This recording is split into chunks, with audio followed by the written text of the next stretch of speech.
So to take this conversation forward, just in terms of, all right, it's with regard to the story of the former President Jacob Zuma's corruption trial alongside French arms company Thales.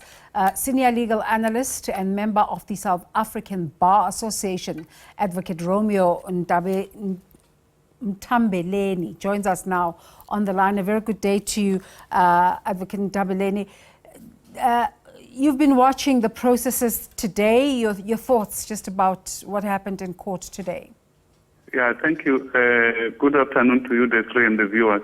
Look, there are two arguments on both sides. One is that the states want to proceed with the matter and indicate that the Constitutional Court is not going to entertain any appeals, from the accused in the matter.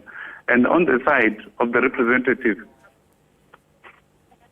you've been watching the processes today. Then that is quite important to to pin down that the Constitutional Court is no longer going to entertain any appeals. And the argument on the side of the former president is indicating that the issue cannot be dealt with before the Constitutional Court quite look at it, and make a determination. But what we are faced with, is that there is no application for postponement that is before the judge, not before the court today. So the question, I suppose, on our minds, as it clearly shows there's going to be a postponement again today. I don't know if it's a postponement or, as the judge says, there wasn't going to be a proper sitting anyway. Yeah. But just in terms of trials and how trials are conducted and the law, are there limits to postponements? Absolutely. You're correct. There are limits to postponements.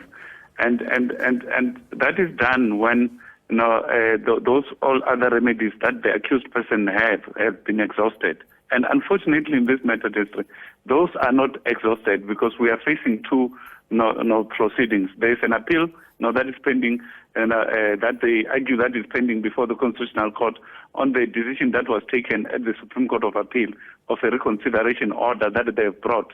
And there's also an issue of an allegation that the downer does not have the title to prosecute.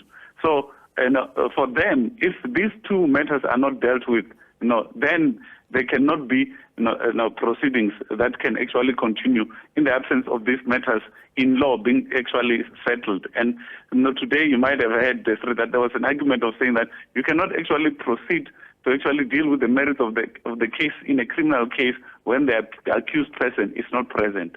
So also that is very much important to say.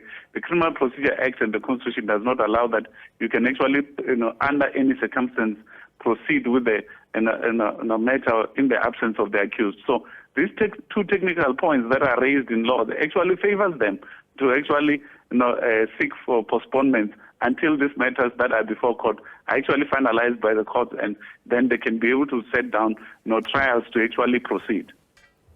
Would have loved to speak some more, but time is against us. And thank you so much for your time and just clarifying for us this very, really complex process. That was Advocate Romeo Nthambeleni. And of course, it's a conversation we'll continue to have on SABC News throughout the day. That's it for the agenda. Thank you so much for watching.